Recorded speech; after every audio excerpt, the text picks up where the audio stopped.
Hello guys, welcome back again. तो आज मैं आपके साथ डिस्कस करूंगी trick to find the oxidation state of an atom in a molecule. यानी किसी भी मॉलिक्यूल के अंदर हमें किसी एटम की ऑक्सीडेशन स्टेट को या फिर उसको ऑक्सीडेशन नंबर भी बोलते हैं।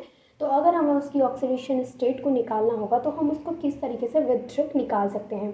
तो देखिए, इसको दो तरीके हैं इसको निकालने के। एक तो हम फार्मूला की हेल्प से निकाल सकते हैं और एक हम उसके स्ट्रक्चर की हेल्प से निकाल सकते हैं। तो आज की इस वीडियो में मैं आपको बताऊंगी कि आप फार्मूले की हेल्प से किसी भी मॉलिक्यूल में एटम की ऑक्सीडेशन स्टेट या फिर ऑक्सीडेशन नंबर को किस तरीके से निकाल सकते हैं। तो आज जितने भी मैं आपको क्वेश्चंस कराऊंगी वो फार्मूले बेस्ड होंगे। नेक्स्ट वीडियो में मैं आपको स्ट्रक्चर बेस्ड क्वेश्चंस कराऊंगी। क्लियर?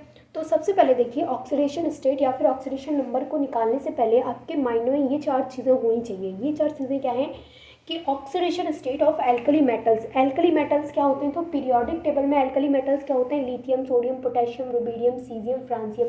ये सभी क्या होते हैं? ये सभी एल्कली मेटल्स होते हैं। अगर आप पीरियोडिक टेबल को देखेंगे तो आपको वहाँ पे दिख जाएंगे एल्कली मेटल्स। तो जो एल्कली मेटल्स होते हैं उनकी ऑक्सीडेशन स्टेट हमेशा क्या होगी? +1 होगी।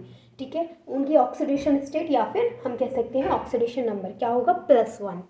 और सेकेंड हम बात करते हैं कि अगर एल्कलाइन अर्थ मेटल्स की अगर हम बात करें कि जो एल्कलाइन अर्थ मेटल्स होते हैं, अब ये एल्कलाइन अर्थ मेटल्स क्या होते हैं? तो beryllium, magnesium, calcium, strontium, barium, radium, ये क्या होते हैं? ये एल्कलाइन अर्थ मेटल्स होते हैं। तो इसका जो ऑक्सीडेशन स्टेट होता है वो क्या होता है? वो +2 होता है। फ्लोरीन की जो ऑक्सीडेशन स्टेट होगी वो -1 होगी। लेकिन अगर फ्लोरीन खुद के ही साथ यहाँ पर बॉन्ड बन रहा है तो इस केस में जो फ्लोरीन की ऑक्सीडेशन स्टेट होगी वो 0 होगी। और ऐसा क्यों हुआ? क्योंकि दोनों की इलेक्ट्रोनेगेटिविटी क्या है? सेम है तो 0 होगी। क्लियर? अब नेक्स्ट पॉइंट यहाँ पे, any atom in elemental state oxidation state is 0। यानी कोई भी एटम जब उसकी एलिमेंटल स्टेट में होगा यानी कि उसकी प्योर स्टेट में होगा तो उसकी जो ऑक्सीडेशन स्टेट है वो 0 होगी। जैसे क्लोरीन की ऑक्सीडेशन स्टेट निकालें हम Cl2 में, यानी कि अगर हम इस तरीके से निकालेंगे तो इसकी जो ऑक्सीडेशन स्टेट है क्या होगी? 0, क्योंकि इसकी और इसकी इलेक्ट्रोनेगेटिविटी सेम है। तो किसी को भी हम चार्ज नहीं देंगे, ना -1 देंगे ना +1 देंगे, क्योंकि क्या है? इनकी इलेक्ट्रोनेगेटिविटी सेम है। और मैंने अभी क्या बताया कि कोवेलेंट बॉन्ड में जिसकी इलेक्ट्रोनेगेटिविटी ज़्यादा होगी उसको हम क्या कर देंगे? -1 दे देंगे, और जिसकी इलेक्ट्रोनेगेटिविटी कम होगी उसको +1 दे देंगे। और जो चार्जेस उनके ऊपर आते हैं उनको ही हम क्या बोलते हैं? Oxidation state. Is that clear to all of you? चलिए मैं आपको कुछ एग्जांपल्स कराती हूँ, देन फिर आपको अच्छे से क्लियर हो जाएगा। देखिए, जैसे मैंने बोला कि किसी भी कोवेलेंट बॉन्ड में जिसकी इलेक्ट्रोनेगेटिविटी ज़्यादा होगी उसको -1 देना है, और जिसकी इलेक्ट्रोनेगेटिविटी कम होगी उसको +1 देना है। लेट्स सपोज मेरे पास है HCl है मेरे पास। तो HCl में से आपको पता है कि क्लोरीन की इलेक्ट्रोनेगेटिविटी ज़्यादा होती है और हाइड्रोजन की इलेक्ट्रोनेगेटिविटी कम होती है। तो कोवेलेंट बॉन्ड में आप एक पॉइंट लिखिए, इन अ कोवेलेंट बॉन्ड,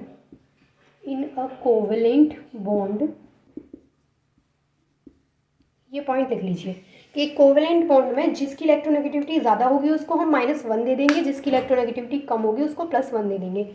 तो हाइड्रोजन और क्लोरीन में किसकी इलेक्ट्रोनेगेटिविटी ज़्यादा है? क्लोरीन की। तो इसको हम -1 दे देंगे, और इसकी कम है तो इसको +1 दे देंगे।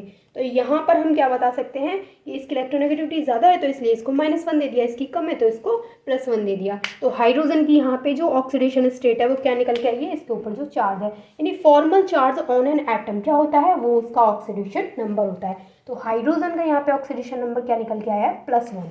अब देखिए, ये तो थी जनरल बातें। अब आते हैं हम हमारे मेन पॉइंट पे कि हम फॉर्मूले की हेल्प से किस तरीके से ऑक्सीडेशन स्टेट को निकाल सकते हैं। ठीक है, हम कुछ क्वेश्चंस करेंगे तो आपको क्लियर हो जाएगा कि जो ऑक्सीडेशन स्टेट है वो किस तरीके से फॉर्मूले की हेल्प से निकाल सकते हैं। हम सबसे पहले उस मॉलिक्यूल के जो एटम्स हैं, सभी एटम्स हैं, उनकी ऑक्सीडेशन स्टेट का सम निकालेंगे, यानी sum of oxidation state of all atoms in species मतलब मॉलिक्यूल कॉम्प्लेक्स। ठीक है, तो ये किसके इक्वल होगा? ये होगा टोटल चार्ज ऑन स्पीसीज यानी कि मॉलिक्यूल। तो देखिए, ये फॉर्मूला है। फॉर्मूला क्या है कि अगर हमें इस मॉलिक्यूल की ऑक्सीडेशन स्टेट निकालनी है, इस मॉलिक्यूल के अंदर किसी भी एटम की ऑक्सीडेशन स्टेट निकालनी हो, तो हम क्या करेंगे? जितने भी एटम्स हैं इस मॉलिक्यूल में सभी के ऑक्सीडेशन स्टेट का सम निकालेंगे, और सभी की ऑक्सीडेशन स्टेट का सम किसके इक्वल होगा, जो इस मॉलिक्यूल के ऊपर टोटल चार्ज होगा, टोटल चार्ज होगा वो यहाँ पे लिखा होगा, तो जो टोटल चार्ज होगा उसके इक्वल होगा। CCl4 में हमसे बोला जाए कि कार्बन की यहाँ पे ऑक्सीडेशन स्टेट निकालनी है। अब कार्बन की ऑक्सीडेशन स्टेट निकालनी है मतलब कार्बन के ऊपर कितना चार्ज है वो निकालना है, तो हमें तो पता नहीं है कार्बन के ऊपर कितना चार्ज है, तो उसको हम क्या मान लेंगे x। प्लस क्लोरीन के ऊपर होता है -1 चार्ज, एक क्लोरीन के ऊपर कितना चार्ज होता है -1। देखिए जो जनरली जो हैलोजन एटम्स होते हैं उनके ऊपर -1 चार्ज होता है, ऐसा नहीं कि -1 ही होगा, कभी कभी -1 नहीं होता है, कुछ और भी होता है, वो हम निकालना सीखेंगे, पर जनरली उनके ऊपर -1 चार्ज होता है। तो जो क्लोरीन है उसके ऊपर क्या है -1 चार्ज, तो -1 इंटू कितने क्लोरीन है 4 इक्वल, इसके ऊपर कोई टोटल चार्ज है, कोई इसके ऊपर कोई चार्ज नहीं है तो 0, x - 4 इक्वल 0, तो x इक्वल +4। तो कार्बन जो है उसकी ऑक्सीडेशन स्टेट क्या निकल के आई है +4।